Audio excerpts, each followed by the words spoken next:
Hello, everybody, and welcome back. As you know, my name's Lewb. Welcome back to what some people are calling episode 21 of Brits Yanks Talk Trek. This is a podcast for Trekkies, Trekkers, and everything in between, brought together as a group of friends who fell in love with a little game called Star Trek Fleet Command, and then for some reason we took it to another extreme of wanting to spend even more time with each other after killing each other in space on a mobile game in pixels. We then wanted to start making this podcast for you. We want this show, we want you to be involved in it, so please join our Discord. Please send us all the information, all of the tips, ideas, all the things that you want us to talk about in future episodes, because we are going to be here talking specifically about Trek. We have got a few members of the team here, and we've got a brand new guest on making his inaugural appearance. We have got the king of the graphic himself. We've got Candy. How are you, buddy?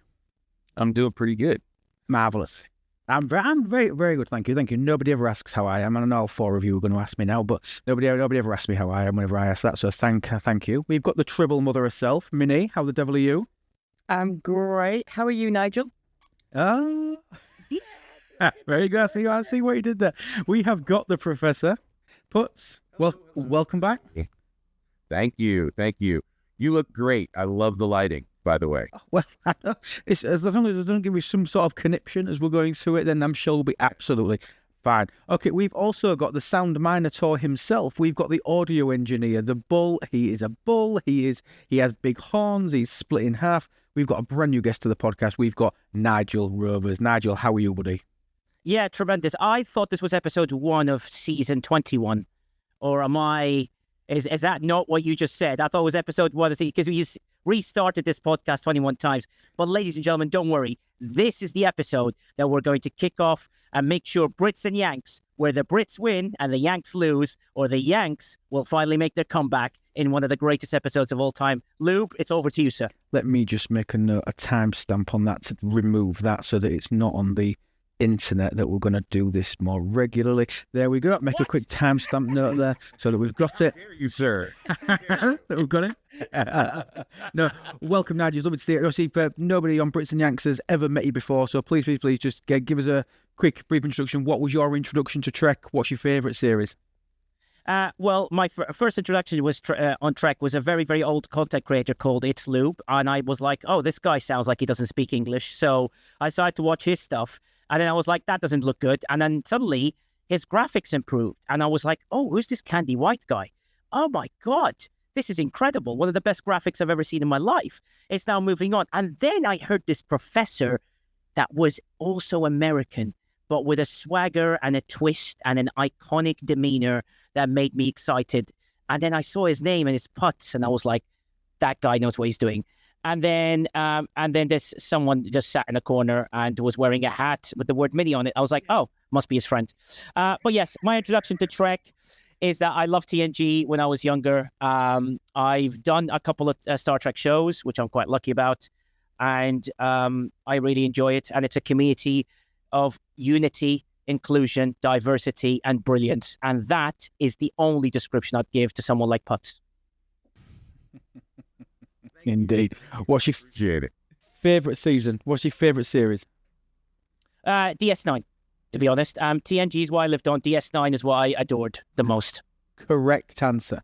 But we debate on that all the time. Okay, peeps, let's move into our first segment. Let's catch up on what's been going on in Star Trek. It's time for the Star Trek news. Tis indeed. So first one, Strange New World Season 4. We have got a premiere date. It's coming up very, very shortly at the time of recording. 23rd of July, we are premiering Season 4. How excited are you, Candy, for Strange New World Season 4, which is becoming arguably my favourite piece of Trek, potentially ever. I'm pretty excited to see what they may actually throw at us this season, since they more or less wrapped up the Gorn story arc that they had brewing since they started the series itself. So they have more or less a blank slate in front of them. I mean, but we do have a stop date of when the series is supposed to end, and we know what's more or less is supposed to happen by that point in time, or where they choose to stop it. But I'm curious to see what all shenanigans they try to throw at us this season. I agree. I mean, and I don't do spoilers. I hate spoilers. I like to find out by watching it. I don't read anything about things until they actually come out. I don't ever want to know. So yeah, it's always it's going to be interesting where it goes. Like you said, bear in mind, we've had sort of the end of an era on that one. Puts, quick minute on how excited you are on Strange New World Season 4? it's kind of bittersweet because I know that they've already put everything in the can and there's just a few finite episodes left. But yeah, I'm looking forward to it. And it's actually, I do believe it's going to debut while San Diego Comic-Con is going on. Yep. So that's going to be an interesting, if you're in the area, if you're down there, that would be a really big party. You know that we're never in the area. We're only about 4.5, 5, 6, 7,000 miles away from all these big events. You know that you're our man on the ground, as you know. You need to. Are you going to San Diego? I thought about it, but I have a conflicting schedule. Yeah. So I am not going to join some other content creators that we know. Okay. Unfortunately. No. Well, we'll have to send Candy then, so that we've actually got a representative that's going. We'll have to see if Candy can get Candy to go. Okay, marvellous. Yeah, no, I'm really looking forward to Strange New Worlds. I think it's going to be absolutely outstanding.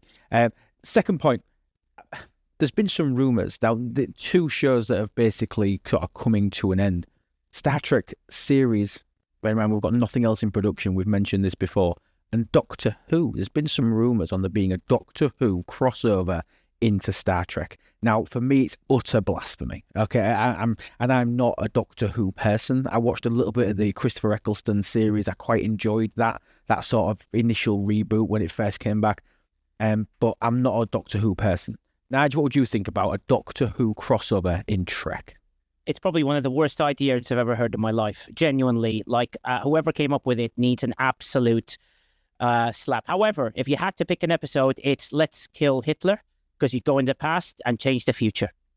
Okay, Mav, can we get my notebook out there to edit out the comment about Hitler? Second, there we go. Edit. No, but it's called, the episode's called... I know it is, yeah. Oh, yeah, no, it's good. No, I'm just trying to prove a point about editing you out. Minnie, what do you think? Doctor Who fan? Very much a Doctor Who fan. Okay. So to hear that Doctor Who has lost its way and has been cancelled by everyone. The last bit of news I'd heard was that Simon Pegg had put his name down to carry on with the franchise. So this, I mean, Pelly has been hinting at her time with the Doctor. We've seen the TARDIS in some of the stills. You know, they've been hinting at this for a while. In Simon Pegg. Yeah. Exactly. Simon Pegg. Wow. If he is involved in this at all, I'm on board 100%. But it also adds a bit of credibility to the rumor. Yeah. I mean, and also, he's played a pretty big role in Star Trek as well. That's my point. That's what I mean. It just adds total credibility because obviously he's played parts in both. No, it makes sense. No, very, very exciting. Next one, sad one really. The cancellation of Starfleet Academy. Okay, the fact that it's only going to run for 2 seasons.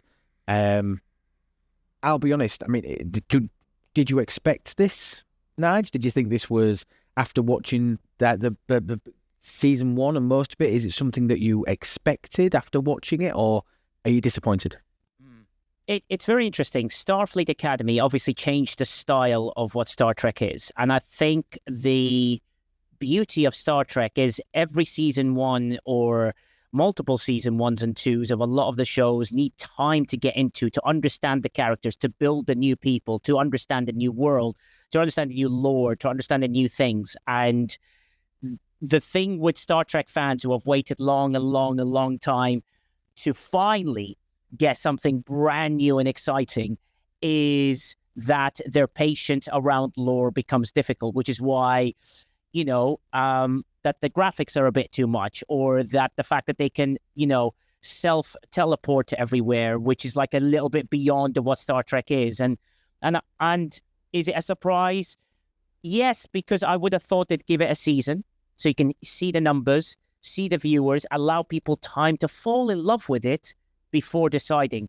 But going this early is quite strange. But you never know with season 2 whether it brings things back together again.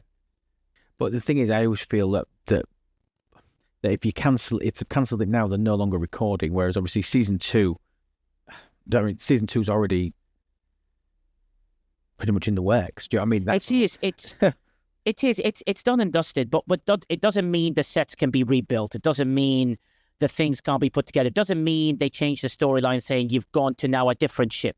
You know, I mean, there's so many things they could do. I mean, sad that's cancelled because I believe this new style of Starfleet Academy may have not made the old guard enjoy it, but it may have created a new guard of Star Trek fans that would have then gone back and watched the originals and would have fallen in love with Star Trek like their parents have. Can't disagree with that. Candy, what's your take?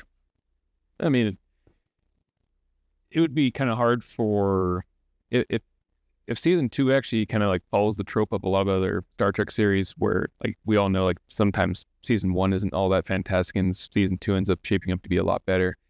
Even if season 2 ends up being a lot better, like, all around, or more widely accepted by the audience itself, if for some reason Paramount decided to do an about face and reverse their cancellation of the show, it would be at least another 2-3 years before we would get a season 3 if they decided to re-greenlight something like that. So maybe something where, depending on what storyline they had going through season 2, like, it'd be hard to kind of restart a mower that's already died. No, I agree. 'Cause at the end of the day, they're going to be the other actors now. They can't stop and wait and hope that season 2's a bit of a hit and that they reverse it. They'll all go out now and all their schedules will all be taken. They'll all be wanting to go do different projects and different series and films and movies and other things, and trying to bring them all back together, trying to tie that stuff back in, trying to time that could take years and years before everybody's able to do it. And if they don't want to start changing characters, which will be really, really untrekky, I think once it's cancelled, it's cancelled. I can't see. I don't think they've never brought a series back after announcing a cancellation. I can't see them doing it on this occasion. Puts. Wow. Wow. I am very disappointed in its cancellation. I thought it was breathtakingly a breakthrough. It was a next step of what Star Trek should be, and it hurt me a lot to know that it got canceled before it was only supposed to ever be a 4-season run. It was going to be freshman, sophomore, junior, senior year of the academy. One group of cadets, start to finish. One group of cadets, to see them from the very beginning to ending with their getting them their commissions on where they're going to go. I don't even know if I can really talk about why I think it was canceled. My gut is that it was somehow it filled a couple different roles for CBS and Paramount. They may be able to get some sort of save some money, tax write-off, some sort of something on their books. They've been going through this merger and whatnot. They've been needing the federal government to approve it. The federal government at this point in time for the United States is basically I don't even know. I don't even want to go there. I don't want to alienate half of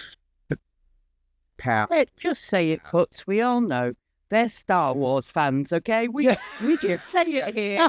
They're just a bunch of Star Wars. They're Skywalkers. Skywalkers. There's a bunch of Anakins out there. Just okay, I'm done. Well done, Minnie.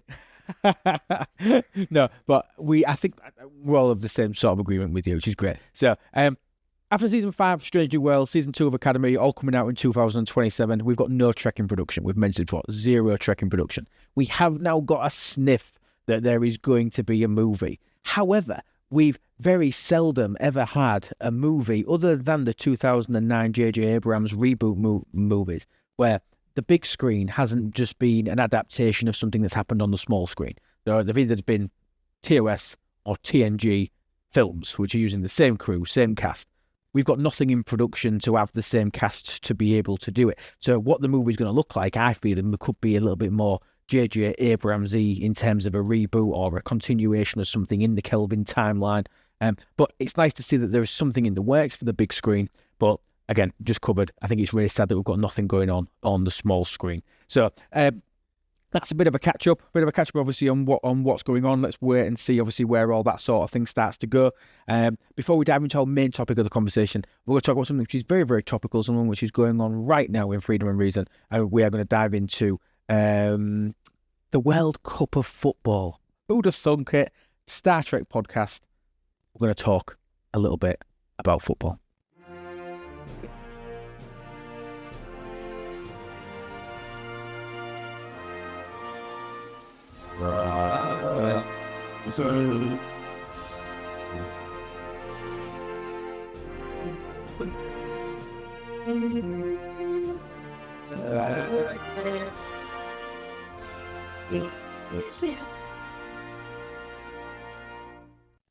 Still the best anthem on the internet. Time for Freedom and Reason. Right, well, World Cup happens every 4 years. It's football. It is arguably the biggest sporting event on the international calendar. There is no bigger event than this that happens worldwide, and that's coming from somebody that dislikes football. I'll put that caveat out there. Never watch football. I'll watch my country do anything. I'll even watch my country play football, but that is the only time I will ever watch it, is pretty much in this. And I've even missed one of the... Have we played 3 games now? Yeah, one of the 3 games that we've played, I've even missed one of those. I watched them play somebody the other night, and then the first game the other. As you can tell, football is my specialist subject. I would do really well on Mastermind at it. Not a fan. What I'm interested in here, we've got 2 massive football fans. You can see Nigel's moose up there. Is it a moose or is it a bull? We'll call it a moose. We've got Nigel's moose up there in an England shirt, and then we've got Minnie, who is a massive, massive football fan as well. We've then got 2 Yanks over there, who it's not their national game. It's not even their second biggest. It's not their third biggest. It's probably the 5th or 6th biggest sport. 4th, you think, Puts? Probably 4th biggest sport in the country. Right in mind, you've got NFL, you've got NFL, you've got baseball, you've got basketball. They're probably the 3 biggest ones over there, and then maybe soccer comes in after. Obviously, soccer, it's football. But I'm happy to ride on the soccer football argument for today. I'll let you have your piece. I want to understand what the interpretation is of Yanks who've got all these crazy ass football fans coming across to their country. I want to know how that is, whether they're getting involved with it, whether they even know it's going on. Bearing in mind the USA is so vast, and it's not even just taking place in the US. Obviously, it's Mexico and Canada as well. Am I right there? Yes. But it's taking place in 3 separate countries, as it were. Huge geographical span, but I want to understand it. But I think before we crack on with that, Nige, I think you'd be perfect for this. Just really quickly, to anybody like me who's always a total zealot when it comes to football, give us a quick breakdown on what the World Cup is in terms of number of teams, how it works, group stages, all that sort of stuff. Give us a brief breakdown on what the World Cup is and how it works. So what I'm thinking, Lewb, as we discussed yesterday, England's 4-2-3-1 formation is absolutely outstanding. The inverted fullbacks coming into the middle, especially when Nico Riley comes into the middle, holds that position, makes it into a 3. It's quite exciting because then we had 2 number 10s, and then Anderson is the one that sort of comes across and works out in the middle and does all that sort of stuff. Actually, Nigel, I disagree. Where's he going? The US 4-3-3 is a superior formation because you can diamond that on either the left or the right side, and you can use the inverted fullback as a sweeper, coming back and collecting. It's a big push up as well as an offsides trap. Prove me wrong. Well, I mean, it just depends how the formation works. 4-3-3 is quite exciting. Lewb, since you're an aficionado, I know you're a 3-4-3 formation guy because that's your style, and it's something that you're very aware of. Minnie, when you used to play holding midfielder in your younger age, right? Did you did you were you more of a Perlo, spread the information around, or did you want somebody, or were you more of a destroyer? Oh, right, strictly between you and me, I was the one that would always go for the fouls. So I was very much a French player or the Afrikaans. You know, I'm just saying I like to trail a leg behind after I've gone for the ball. Yes, exactly.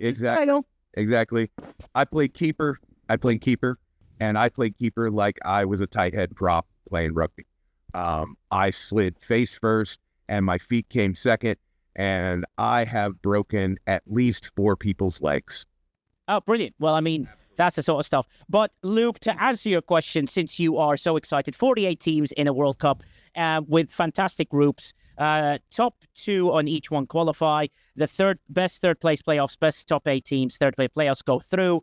It's one of the most iconic sport in the world today, and done in the United States of America, which is very exciting because the US, Canada, and Mexico are the co-hosts, and it's quite exciting because that is something that's very unique to this World Cup. It's the first time where Cape Verde are doing well. Cabo Verde. Yeah, well, it depends how you say Cape Verde or Cabo Verde, depending on which way you read it or spell it, which is the 2 ways of doing it. Thank you very much for your educational speeches there, Lewb. And he can't even find them on the map because That's exactly where it is. I've been many times. Yeah. I can point to it. Oh, here we go. Yeah.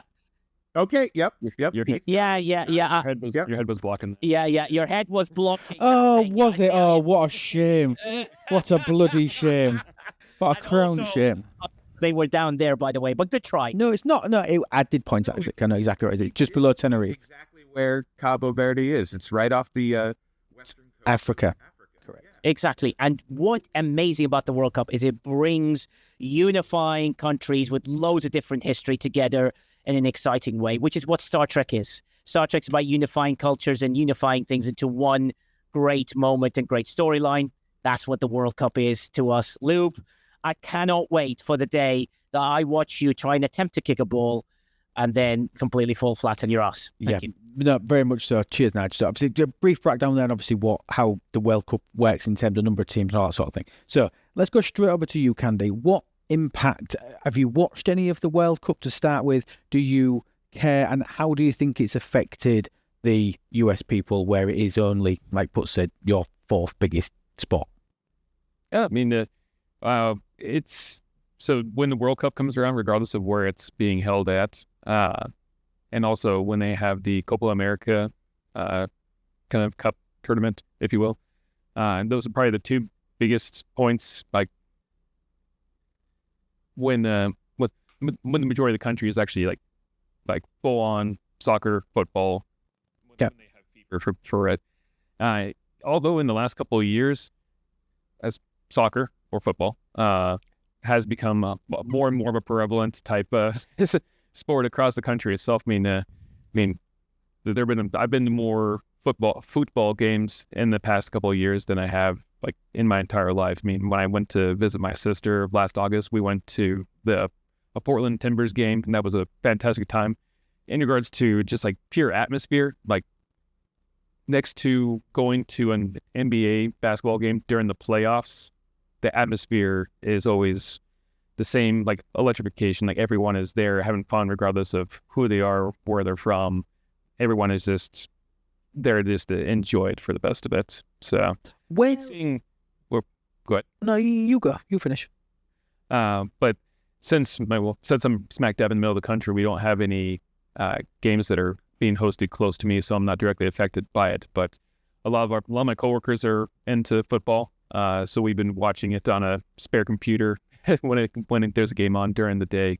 I've been catching several games like throughout the weeks themselves as I've been able to watch them. And it's always a fun time to watch. But probably the more entertaining portion is that for us to watch the games, we can only watch it through broadcasting from Telemundo. So all of our games are broadcasted in Spanish. So Hang on. Yep. You can, or everybody can. Is that a you thing? Well, because the games are being broadcasted here in the States by NBC or it's being streamed on Peacock. And Peacock is only transmitting Telemundo's broadcast of the games on the internet. There is also Fox Sports that's doing it, but I don't have traditional TV, so I haven't been able to watch any broadcasts that Fox Sports has been putting on. So all the games I've been watching have all been in Spanish, but it's honestly more entertaining to watch soccer or football in Spanish than it is in English. I thought you was going to say on mute. Yeah.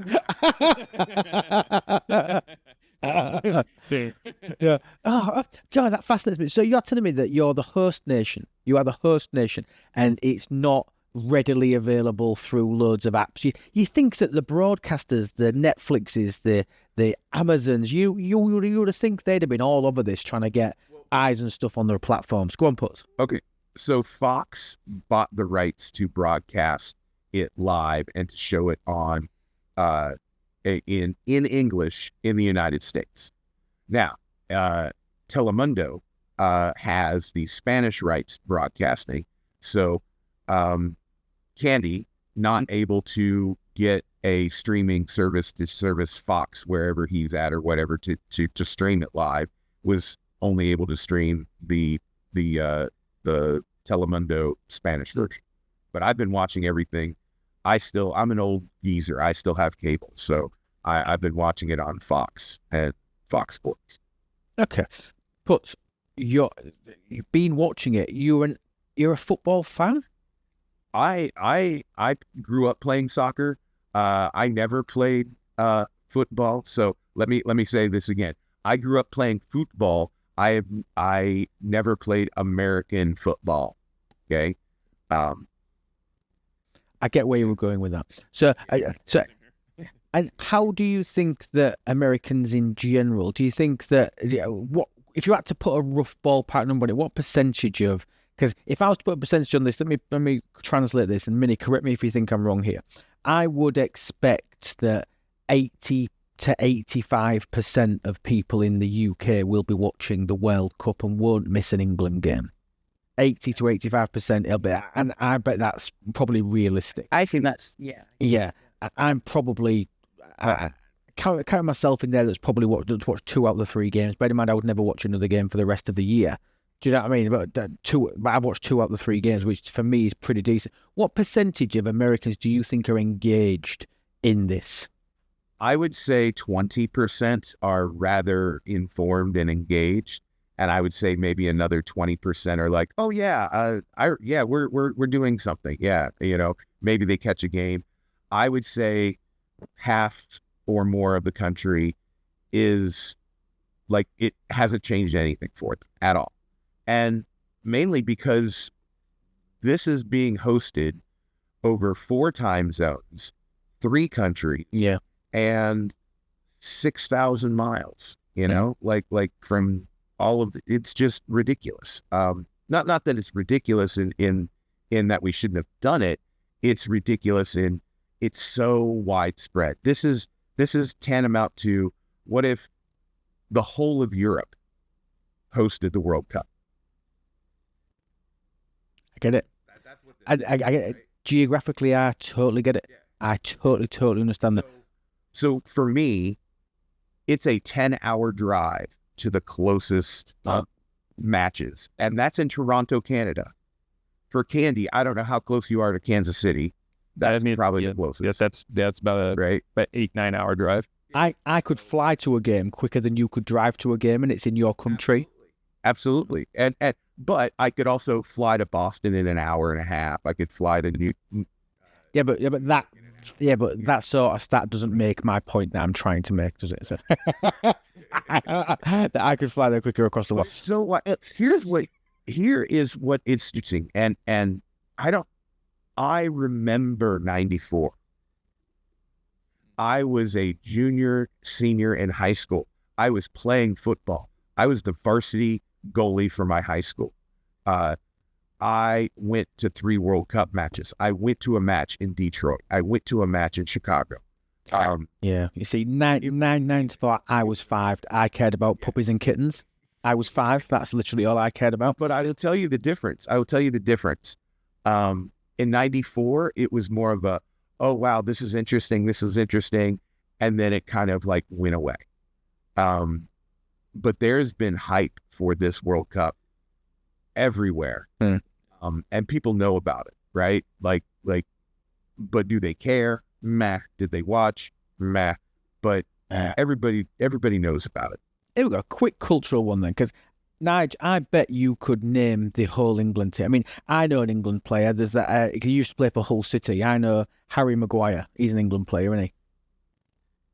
Not an England player because he wasn't selected in the English squad this time. But good try there, Lewb. I mean, you basically picked the player that's the most rugby-looking player there is. So there's a news. However, when the England team, whether you're, I'm sure Minnie and I can debate this really well. Gahey at the, at the back with Konza, great duo in there. Konza could be switched to right back, obviously, because we lost Reece James for a while. Where's my mute button? This isn't Brits and Yanks Talk football.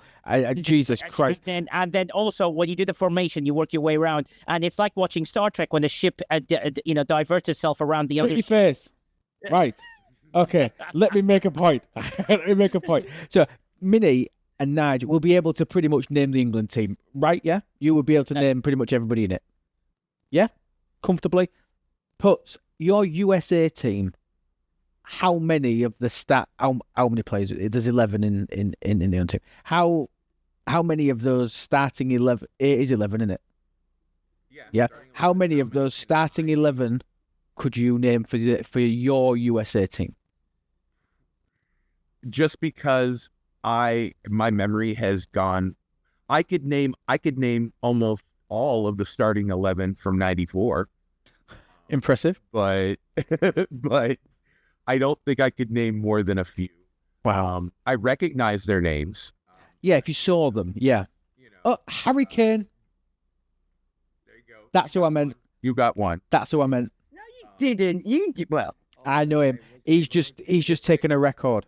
Yes. And the new guy who I can't even say his name that has scored twice. I can't. It's like a tongue twister to me. But yeah. No, I'm just enjoying watching it. To be honest with you, I'm loving all the other games. No, and I find that fascinating. That like you from over there, or we'll watch Japan versus Italy. Do you know what I mean? I struggle to watch England. Do you know what I mean? That totally different. Because you ain't. You want to tell him, or should I? Yeah, Italy wasn't in this year. Oh my God, I am so bad at this. I am so bad at this. I thought Nigel said that game earlier. He said Japan and somebody. I thought he said Italy.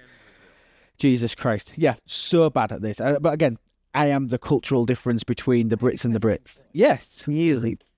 How would you feel if they took the sport that you loved, the sport that you were passionate about, and changed it by putting an extra break in there? So instead of having your 80 minutes, SmackDown 80 minutes, well, let's put a hydration break in the first half. We've always done regardless. that. We've air conditioned. Yeah, we've never played in air conditioned. But we've always had water breaks. Right at the same time every single time. We do it when there's a natural stoppage in play, but not the same time every single time. It's around the 20-minute mark, around the 60-minute mark, when there's a natural stoppage in play. You are super happy with that becoming official. Yeah, okay. But don't forget, from a rugby, I know we're not here to talk about rugby, but from a rugby perspective, when something happens, we can just stop the clock. The actual clock stops. So there's no manipulation of time. There's no nothing. We would never do it while somebody was running in the middle of a set in rugby. The set's finished. There's due to be a scrum. There's been a penalty. There's been a try. As a natural stoppage in play anyway, you've got an extra minute while we're setting back up. We've done it for years. Because at the end, we've done it for years. Doing that.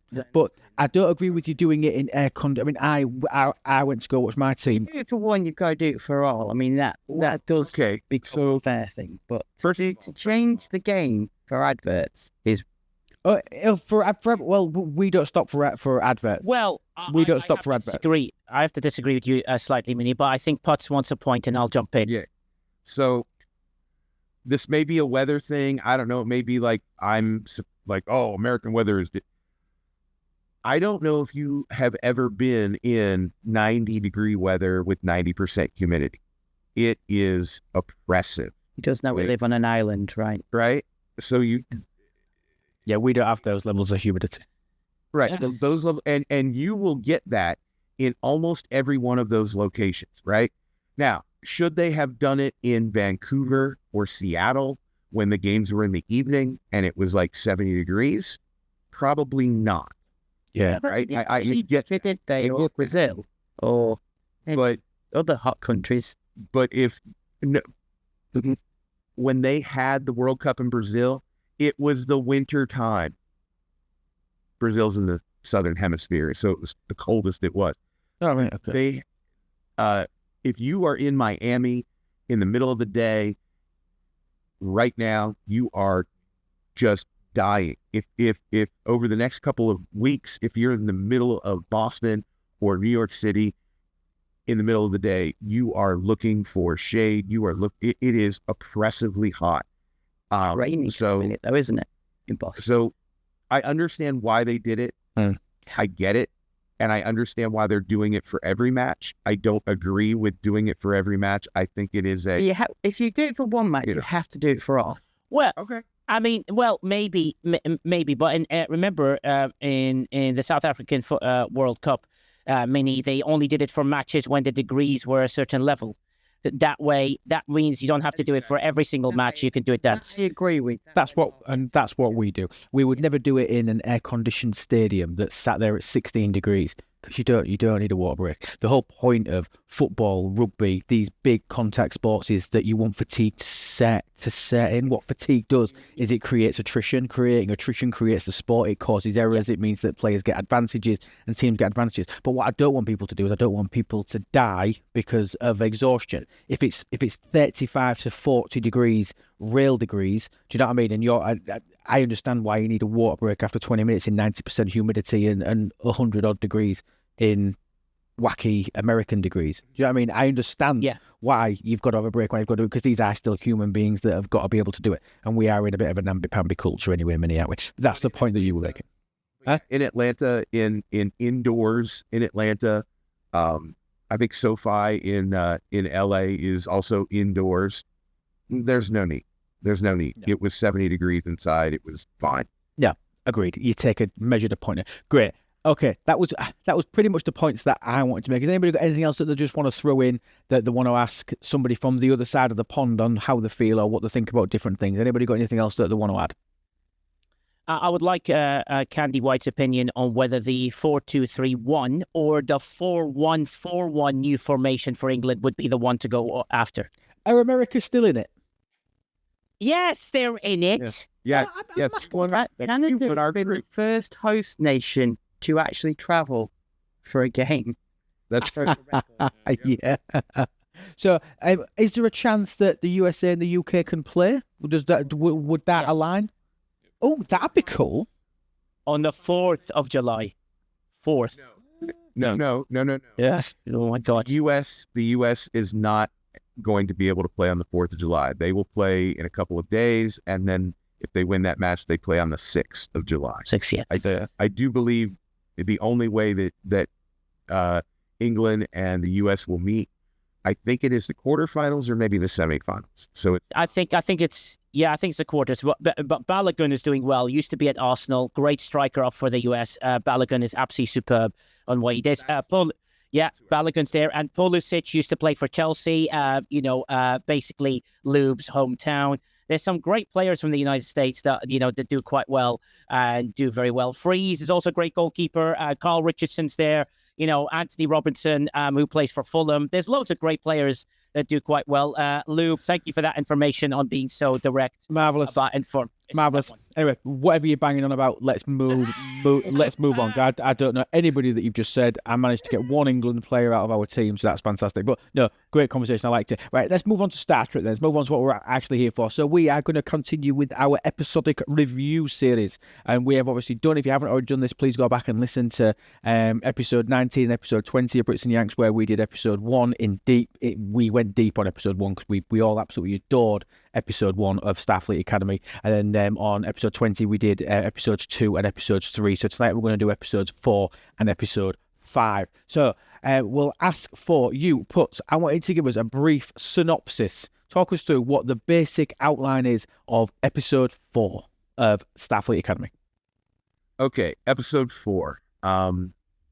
You basically are kind of told the backstory, and we kind of learn about the one Klingon in Starfleet Academy, and I want to get his name right. It is J-Den, right? Two words with a hyphen or something like that. They say Jaden, don't they, lot, as if it's like Jaden, all one word, as we would know it, but it's not though, is it? You are definitely right. Yeah. J-Den.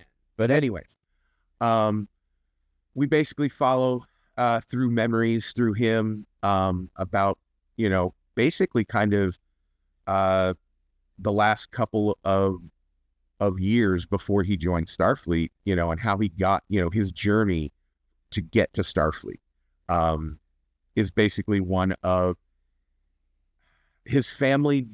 His parents do not see him as a good Klingon. He's not following the specific ways. He's got other interests.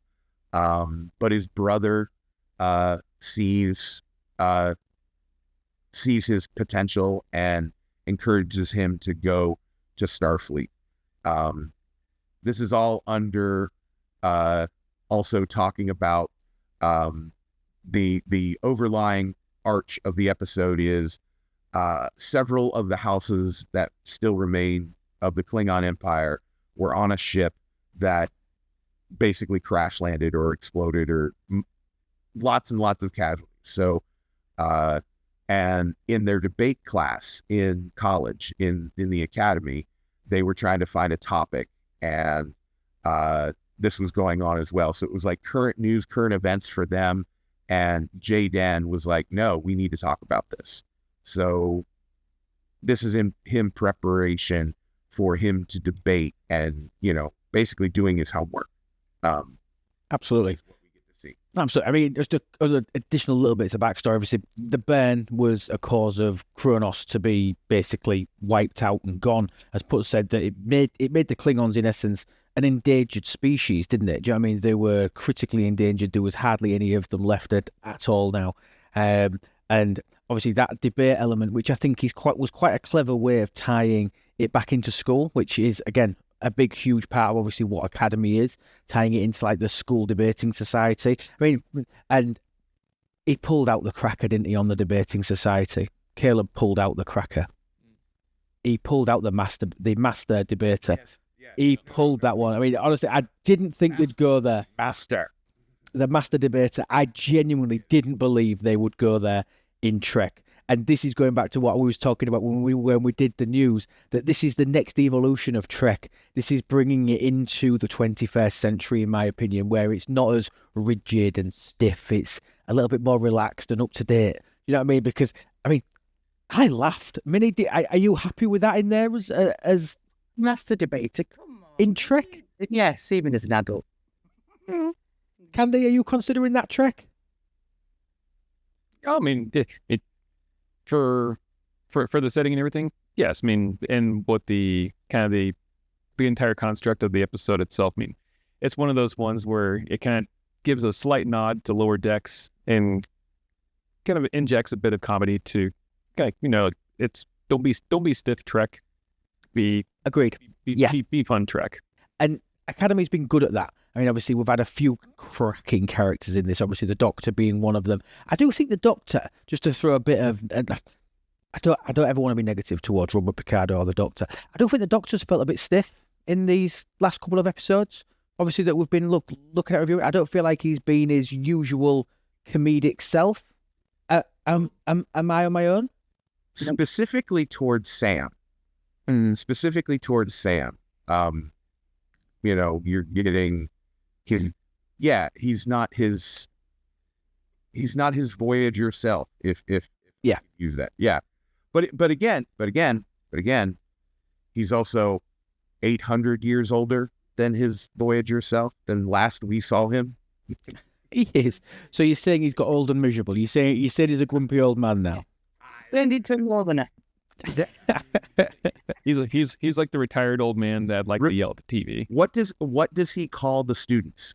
What does he call the students' class? Not plebeians. Zygotes, right? Like, Yeah. that's how he looks at it, because he has seen how many generations would pass in 800 years. Like, just do the math. 16, 20. Something, I don't know. Like, how many generations of people did he, of beings did he see go and come and go and come and go and come and go? To him, they're all zygotes. No, it's really, really true.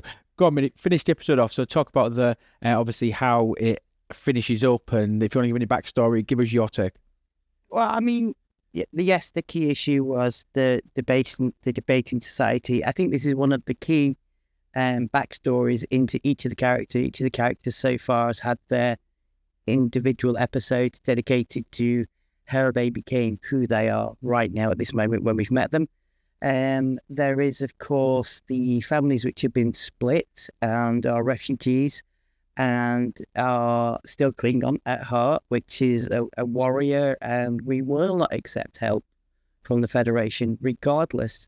So then we have the Chancellor getting in touch with I can only suggest an old flame. Definitely an old flame. Something's definitely gone on there in the past, hasn't it? To extend an olive branch and say, hey, we found this planet and it'll be ideal. And he's like, no. And then next morning comes around and she's got a hangover, he's got a hangover. And then by the end of the episode, they go to war with the Klingons. And they all manage to miss each other. But it was a great battle from the Klingons. The Klingons have accepted the defeat from the Federation. And they have now taken this planet in spoils of war. So they have staged true to the Klingon, we will take this in battle. Federation have played to the, we will give you a show, we will give you a battle.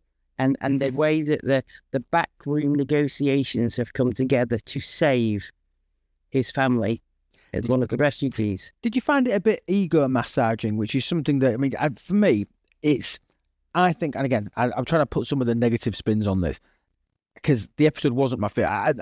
I don't think the Klingons would have ever. You're sorry. I do think it was a bit boring, and I think it was a little bit unrealistic. I think the fact that the Klingons would ever tie into this, let's have a fake battle. Do you know what I mean? Where we all miss each other, we all know what's going on, and it all happens. I think even if the general, do you know what I mean? We've been back. I think we could probably find. There's nerds around here. I reckon there's a TNG episode where something similar. Yeah, I remember some, and I want to say it's a TNG. It was Picard, like getting, and I'm going to say Martok, but that's probably not right. But allowing them to save face, if you will, right? Like that has been a birthright. Birthright before. So I thought that was kind of a nod back to like, well, Klingons be Klingon, right? I'll be Klingon in nature. But it didn't feel Klingon to me. This wasn't just a transition of power or something like that. This was them going to a brand new home system. The Federation saying, we found you a perfect world. We found you a perfect world. We'll give you it. And them saying, no, we don't want that. But then the fact that they want to take it and they're prepared to do that, and then they stage this battle to make it all where it doesn't feel very Klingon to me for them to the Klingons would have blown everybody up to take it. That's Klingon, not we've made it through the barricade and then would have done. But you're talking about I think they said something like 7,000 Klingons. They're literally, the species is about to be. It's virtually extinct. But I believe that Klingons that we know, the Klingon, I believe they would have happily gone extinct to maintain their honour. Their badges of honours. Nige, are you on my side, or what do you think? 100% agree. I think and that's why in quotation marks, the sort of act of war is what gets them to convince themselves into getting into this. And I think it's what is clever about this is it tells you, as a young audience member who hasn't watched any of the Star Treks previously, It's explained the history of what the Klingons are, that what they stand for, what they go for, what they do, which is very clever, but also showing there's a minor change. We suddenly have a Klingon that's maybe not a very warrior-esque person in Jaden, and what that shows that people change over time, but their history maintains forever, like every history of every single country, every single sort of part of the world that you're in as well. So I think it's quite clever. It brings current humanitarian things. And also, do you know what? It told you the history of the burn and history of everything, which I think is great. And convincing them to fight is exactly the same. Same as what they did. I think it was DS9, where they were going through a war with the Defiant going against them when they were holding, because against the Dominions. They convinced the Klingons by pretending to fight them that they can kill a few things and move on. I remember it's in one of DS9 episodes. I can't quite remember where it is, but I remember that's when Dominions did it. You know the one I'm thinking about? I know exactly what you mean. It's one where the ship was awful, the crew were garbage. Yeah. Where they were absolutely moronic, wasn't where they were useless. And it was done where Worf and Martok took over the ship on yes, exactly. Diabolical Klingons. Yeah, and that's what made them, and he showed the heart of the warrior still lives within somebody no matter what. Same thing with the Vulcans, same thing with the Romulans. That's the beauty of Star Trek, man. Isn't it, Potts? Go on, lad. It's the beauty of Star Trek. Yeah. And we also have to remember, right? Like, a 24th century Klingon would have fought to the death and rather, been eradicated than accept help. A 32nd, century Klingon has gone through a lot of stuff, right? But they still wanted to save face. They still needed to save face. They still needed to have that in their culture. I get that. I think there's one thing that you've missed as well, Lewb, here, which was explained in pretty form, which Jaden missed at the beginning.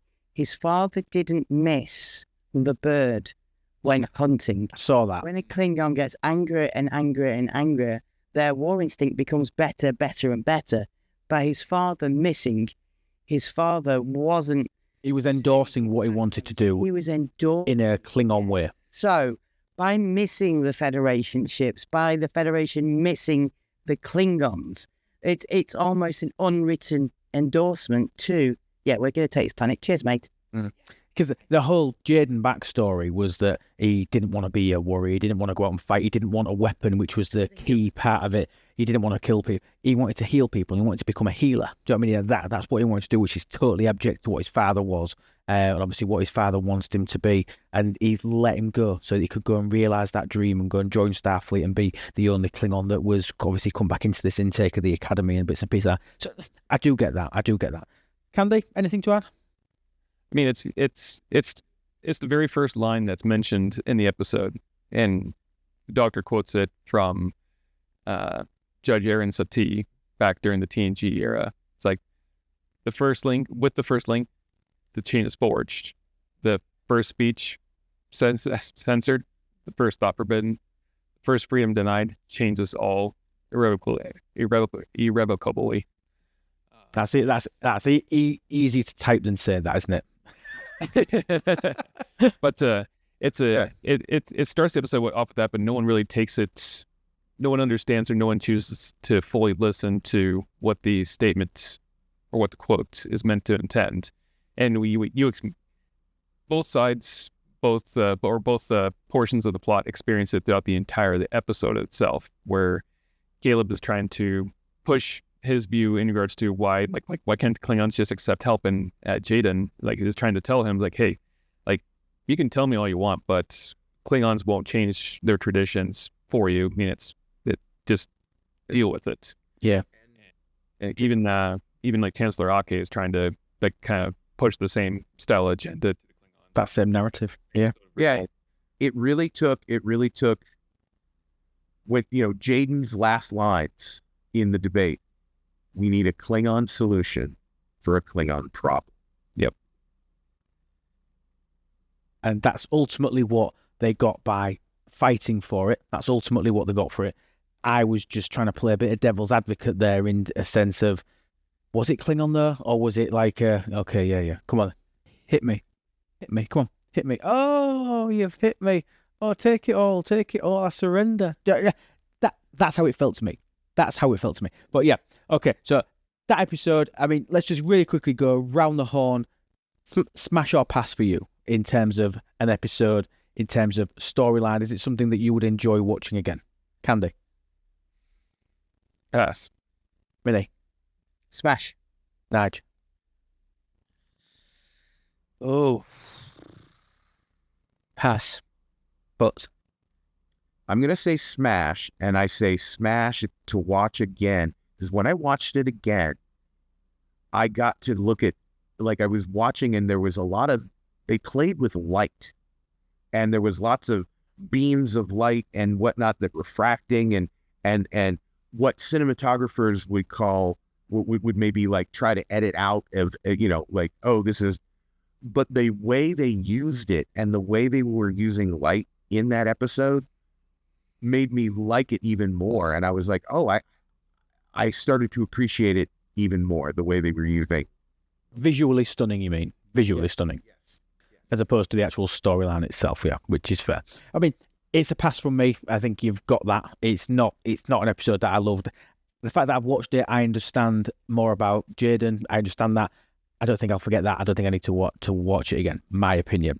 Now, I may have a different opinion when it comes to our smash and pass on episode number 6. Episode number 6, series acclamation mill, SAM. Sam. Well done, Minnie. You're so professional, Minnie. So professional. So 5, you mean? Not 6? It's 5, episode 5. Thank you very much. I said episode 5. You said 6. Well done, everybody. You've passed that test. Where's my button? What? Fuck. There's me. Oh, it makes me miss him, don't you, when I play his chime? Oh, Mrs. Silvers for his chime. I see that in Candy Street. Oh, but don't like me anymore. Okay, joking. Okay. Series acclamation mill. Sam, character, great character. Give us a bit of background into this episode, Minnie. Go on, because you like Sam, don't you? You like Sam. So this episode is very much in the style of the 1990s. Clarissa Explains All. It's come from a very useful, because I think she's 400 and something days old at this point, perspective of the things she loves and how she's enjoying being the one of a kind in this situation, and the only one she has to look up to is the Doctor, and then she's living life, explaining everything, and then she gets called by her creators, and that brings a right dampener on her, because they basically say, your job is our emissary to go out and decide whether or not us, as enlightened beings, should re-involve ourselves with flesh forms. Last time, they used to the slaves. We're not going to make that mistake again, so we're sending you out there to find out. So tell us. And Sam's like, no. But it's very confusing, because they eat, they drink, they love and they lust, but they won't talk about it. And she's basically explaining going to college. Here. And they basically threaten her and say, you are our emissary, and if you can't do that one job for us, then you come home and you never see them again. And strange it sounds, that one job was to enroll or be enrolled in a class. You know what I mean? Which straight, not to go and perform a specific task, to go and enroll in a class. So she goes out, and the rest of the episode is her searching for what does an emissary do? How can an emissary do the job? How do they manage to do the job, report back, live, love, laugh, learn? And whilst going through this, she discovers Cisco. So it brings this whole DS9 tie-in. And in the meanwhile, her classmates are starting to tinker around with her programming now, so she can enjoy tastes and sensations of being drunk. Different coloured hair. Different coloured hair. Different coloured hair, yes. She went purple. So yes, filmed in a very childlike way, very important message. lots of Easter eggs going back to DS9. I think that's a clip notes. Now, I love an Easter egg. Do you know what I mean? I love an Easter egg. I love I love a reintroduction of an old character. Do you know what I mean? I love it. It was one of the best things about Picard as a series was the fact that we got to see all the old troops back together and do you know what I mean? My Trek, do you know what I mean? TNG, DS9, all that sort of stuff that I associate with what got me into the franchise. Being able to see that and to have that crossover in terms of being talked about with Cisco and having that there, I just think it was a huge part of the episode for me. And as soon as I saw it for the first time, it made my ears prick up that we was talking about Cisco. And I'm thinking, is he going to be in it? Is he going to be in it? Is he going to be in it? Is he going to be... Obviously, he kind of was. Yeah. Kind of was. I mean, beautifully done, to be honest, Lewb. I mean, the thing that excites me about this, I mean, Avery, obviously, I know from getting an opportunity to do stuff with him, is that he's not easy to get into things like this. And taking a speech he already did and re-putting it back into the film, into the series, is a very clever way to, A, get his permission, get his essence, get his Cisco-ness into the show and make people understand. And maybe they might go, I really like that voice. I might go back and watch DS9, you know, Potts' favorite series as well as ours, because it's the best show of all time. Oh, look at him twitch. Yeah, it's not Potts' favorite. No. Yeah, it's like, we love DS9. Potts loved DS9. Anyways, at the end of the show, see you later. Goodbye. No, he loves DS9. It's just you wouldn't say it was your favorite, would you, Potts? What do you think about the go back to and re-engaging in old characters, Potts? What does that do for you? I thought it was amazing. When it was Jake, right? Yep. I was with Nigel. I'm like, oh, is Cisco coming back? Like I'm watching my eyes wide open.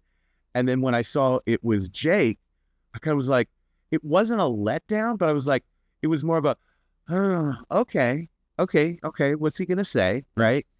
And I think the way that he talked about Cisco was actually better than having Cisco there. I think you put Cisco in an episode. I genuinely believe this, that if you put Cisco in an episode, it takes away from all of the other characters. It becomes that Cisco episode, that one where Avery Brooks came back, that episode that Cisco was in. Whereas even though Cisco was the aura around the entire episode with us investigating how he worked as an emissary and seeing some of the old artifacts, the orbs and his baseball, his glove, and so it had an essence of Cisco, but we all will still associate that episode with Sam's path of discovery, learning, enlightenment around being an emissary. Do you know what I mean? We'll still remember it as the Sam episode. I don't think we'll remember it as the Cisco episode. Right. It's definitely not the Cisco episode. It's the Sam episode. Yeah. And two things one thing that we need to keep in mind is properties of light, right? Like these are light beings, right? So technically, when they communicate with each other, to them, no time passes. Okay. You know about the makers? Right. The makers. Yeah. Right? So they have no real sense of time if you want to be honest, because they're reaching out and going, why haven't you done this? Why aren't you registered for this class? And hello, this is halfway through the semester. Who registers for a class week 8 of 16? Yeah. That doesn't happen. And they don't understand that. Makers don't understand that, right? So their essence of time is not our own, and they don't understand that. And there's a bit of a subplot fail with that as well in the fact in the fact that they give her exactly 1 week to sort it out. Right. They then give her a time frame. They're timeless, and all of a sudden start giving her a time frame. Exactly. And the second one, and this may be the more important thing, is tomatoes must be in gumbo. Period. Exclamation point. See, I can safely say that I've never had gumbo. I don't really know what it is. I'm being... You're missing... 100%. Absolutely. In Putt's house, it's a tomato stew. Fully recommend. You what, sorry? In Putt's house, it's a tomato stew. No. That's a dig as well, isn't it? Yeah. No, tomatoes belong in gumbo, 100%. And I'm on the pro tomato side. Candy, are you a gumbo man? I mean, I definitely enjoy gumbo. And would you put a tomato in it? I would, yes. Okay. Nige, gumbo. You're a gumbo. I don't even know what a gumbo is. It sounds to me. What is a gumbo? I don't know. Gumbo sounds like go on, Putz. Okay, gumbo is a French Creole Pan-African kind of mixture dish out of New Orleans, which it has rice and can have crawfish or shrimp and whatnot. That's what I wanted you to say. Fish. The main thing is whether or not it is a tomato base or whether it's a roux base for us. I'm sorry. Tomatoes and fish. I don't think I'm about that. I don't think I'm about that. Well, actual fish. So crawfish, shrimp, mussels, chicken, Shellfish. sausage. Yeah, shellfish. What sausage? Not actual fish. What was the sausage? Boudin sausage. Minnie, what's a boudin sausage? Don't fucking know. No. But also, are they not describing a paella? Yeah, Is that- it's kind of Yeah. With tomatoes. Yes, it is related. But again, where does paella come from? Spain. Spain, which has influences from Africa and trade routes. Like Cajun cooking is basically, amalgamation of all of the Caribbean and subtropical Africa and Mediterranean. So, Candy, are we putting tomatoes in a gumbo? We are doing that, aren't we? That sounds like something that you would do as well. I would, yes. Okay. Well, I'm going to have to work out what this gumbo is. We'll try and find a recipe. We'll do it when we do our, what else are we doing? We're doing biscuits and what is it? White gravy. Biscuits.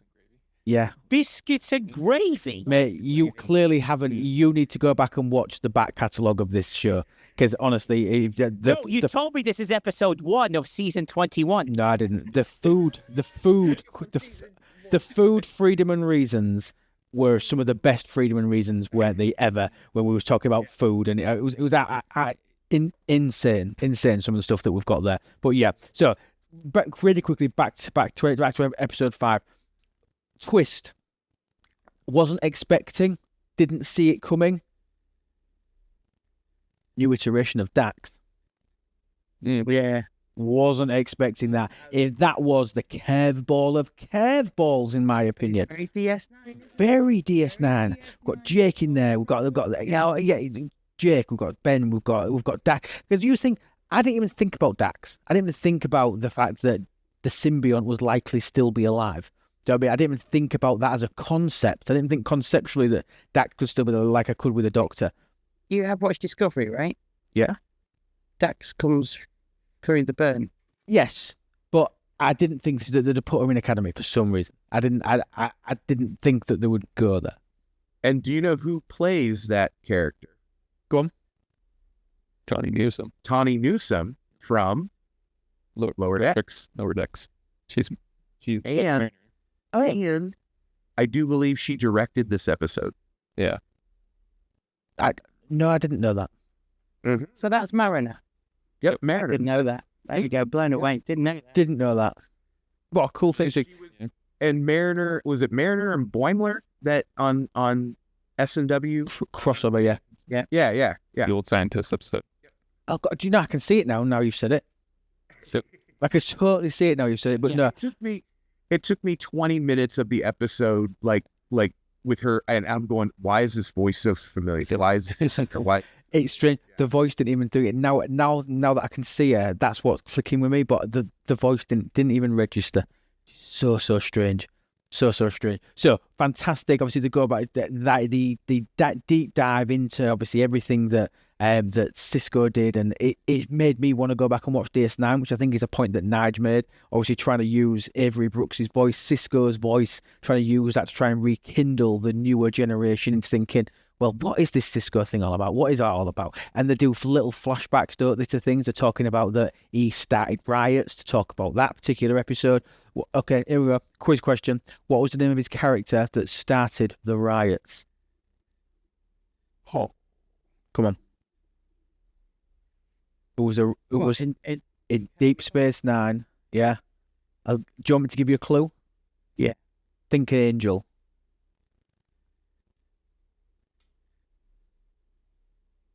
Think of an angel. Think of Angel as in Buffy the Vampire Slayer, an angel. No. Michael, Gabriel. There we go. No, so is it? What wasn't it? The guy. The riots in DS9. The riots on DS9 where they You go. mean the Bell riots? There you go. Best The name. Bell riots, right? It was Yeah. Best name. And Potts just said it. Gabriel Bell, right? Is that right? Correct. Right? Yeah. Correct. Gabriel. I was trying to hint at Gabriel, but he sort of. Naming angels. Yeah, he was dismissing it. Gabriel Bell. Indeed, obviously they mentioned the riots and bits and pieces, all those other sods and odds. Marvelous. I mean, I love the episode. Anything else that you want to add, Candy, on the episode? I think it was exceptional. I mean, it's one of those episodes that it's my least and almost most favorite episode of the season. Yes. Because I've had a hard time kind of dealing with Sam throughout the entire season itself, like where it's just Talk me through that. Why have you struggled to engage with her? The reasoning behind it kind of actually begins to show itself, and she begins to recognize it partway through the episode. When Isla Dax puts her on the mission to figure out the mystery of the Cisco, and you got yourself a deal. And when she wanders, she's trying to find a Bajoran to speak to try and get an idea of who Cisco was, or trying to figure out a shortcut path to completing her mission.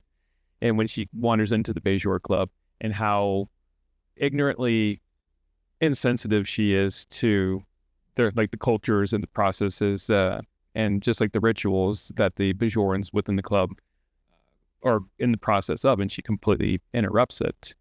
And then that's when she begins to identify that, like, how she's experiencing things and how she needs to feel and process things needs to change in order for her to better understand. Yeah. To complete her mission. And then that's when we kind of go to the next scene where they're in the cafeteria, and Caleb begins to mess with some of her settings as she's prepared a bunch of different dishes that Cisco had made over the years to them, to kind of get an idea of what was he like, what was his, like, what do you experience when you're eating his food? How does it make you feel? What does it make you experience? What does it remind you of, to try and get that emotional attachment from those foods? Why? Since she cannot process them. She can't. No, well, she has not. No. Well, she ain't got a stomach for one, has she? Yeah. So it's an episode that starts out very, like, I would actually put it bluntly, it's a very annoying start to the episode, in my opinion. But by the end, I mean, it's a very, very well, it's a very, very well telling of the story, and kind of beginning the evolution of Sam throughout the episode. It's well weaved, and it does come back together at the end, doesn't it? It reconnects at the end, I think. It does feel a little bit separated in a couple of areas. I do totally agree. Nige, your take on the episode, mate? I absolutely, I loved it because I'm a DS9 fan, and it brought back memories. I like the way they did it. I love the character development. I'm a very, very big character guy. Watching someone go through a journey, understanding the history, and I think this will bring more fans into Star Trek rather than less. And I like the sales pitch of it, and that's, for me, is what make it great. And I'm with you as well, Lewb. I reckon if Avery turned up, it would be too big a thing. It would have been, that is, the Benjamin Sisko is finally back. That's the episode that he's back on, and everyone will forget about everything else. But there was an outstanding performances that were going on there that deserved to be recognized. And I think it was Larry Teng who directed it. Who's a great guy, by the way. He was very, very good director, who's very character-driven as well. People like that are really good at bringing some incredible things out of the actors. And I think it was one of their best, most emotional performances to lead you into the second part of the series, which I think is a very, very good way for it to go. I agree. Putz? The one thing that we haven't talked about is, for me, some of the coolest things about this episode was you have the storyline of the students, you have the storyline of the faculty. The officers, yeah. What were the faculty doing at the same time this was happening? Mm. They were having what one can only a Monty Python-esque type of skit dinner. It was funny. It was genuinely funny. It was hilarious. I mean, Tig Notaro is just an amazing comedian, and I love her. But the four of them doing the whatever dinner, and it just Chancellor Ake's impressions. Oh yeah, no. Her accents. They had chemistry. Honestly, that meal felt like it had such chemistry between the actors. It was tremendous. It was like they were really there. It was like they were. Yeah, it was like they were actually friends that had gone out for a meal. Honestly, it was. Sorry, finish off, because that is a really key component of the storyline of the episode. I just was like, I love just the little comedic bits between. Okay, what's next on this? Okay, now an interpretive dance. Okay, let's just skip that. And it was almost like you could almost feel like until the very end, I was still thinking like, is this Chancellor Ake just messing with the War College guy? That's what I thought. That's what I thought. Are they just completely messing? But like, it was actually genuine.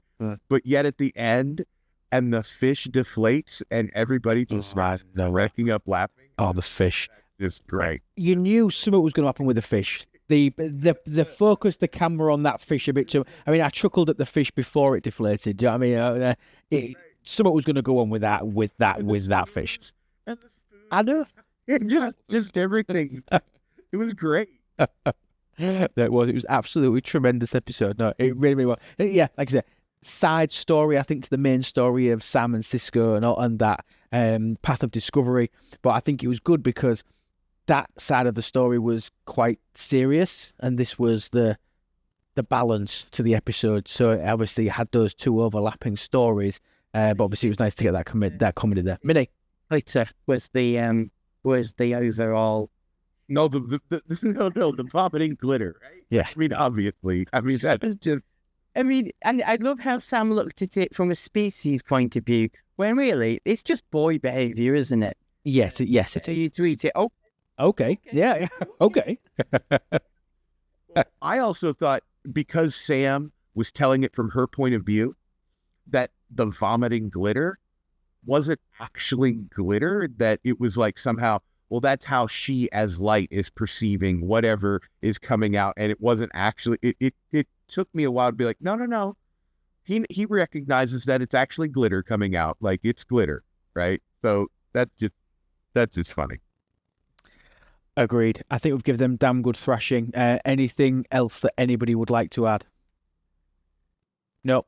Marvellous. Okay, as another episode of Brits and Yanks Talk Trek slides down the U-bend of Father Time, please remember that we are available on all major podcast platforms. Please leave us a 6 out of 5 star review. That would be absolutely exceptional if you can do that over on Apple or whatever podcast platform you're on. Make sure you press the follow button as well, so that you're alerted every time that a new episode of Brits and Yanks Talk Trek does come out. Join our Discord, suggest ideas, all those sort of things that we want us to talk about in relation to Trek. Like you said, next couple of episodes are wrapped up, finishing off Starfleet Academy, but we want your reviews, we want your suggestions, we want to know what you guys want to talk about, not just about Trek, but think about freedom and reason as well. The differences between the Brits and the Yanks. What do you want to know? If you're a Yank, you want the Brits to answer something, do it. Other way around, give us a shout. That would be amazing. Make sure you check out get your Brits and Yanks Talk Trek merch. You can get that at Lewb.com. You can follow 3 of us that are on the panel tonight. You can follow Candy White, Minnie Mabel and Nigel Rovers all over on Twitch, where we stream Star Trek games all the time. So go and find us on the Twitch. All of our links are in the episode description down below if you're on YouTube, and obviously in the podcast description as well if you're listening over on podcast. Thank you so much. And also, while you're on the website, it's Lewb.com, please consider becoming a member. It helps keep the lights on over here. And obviously it's really, really generous. You can do that for just the cost of a coffee every single month. I'll quickly say thank you to our members that we've got at the moment. We've got Grumpy, we've got Virtual Army, we've got Dr. Iron Chef, and we've got Minnie Mabel. Thank you so much, guys, for obviously all of your great support. We've also got Deja and Antares as well. So thank you so much, guys, for all of your ongoing support over on the website. It's really, really appreciated. I'll say a huge thank you to our panelists. Thank you, Professor. Thank you, Putz. Thank you, Candy. Thank you, Minnie. Thank you, Nige. Obviously, first inaugural session. Did you enjoy it, pal? Oh, is this episode 1? Yeah, sure. on that. Episode 2, find out where. And we might get we might get episode 1 of season 22 before the World Cup ends. Marvelous. I look forward to it. Thank Tremendous, Lewb. Thank you so much. Thank you so much, guys. Thank you, everybody. It's been an absolute pleasure. Have a wonderful rest of your day. And remember that absolutely everything is better with Lewb. Take care, guys. Have a wonderful rest of your day. Bye-bye. Bye, Felicia. Bye, Felicia. Bye, Trevor.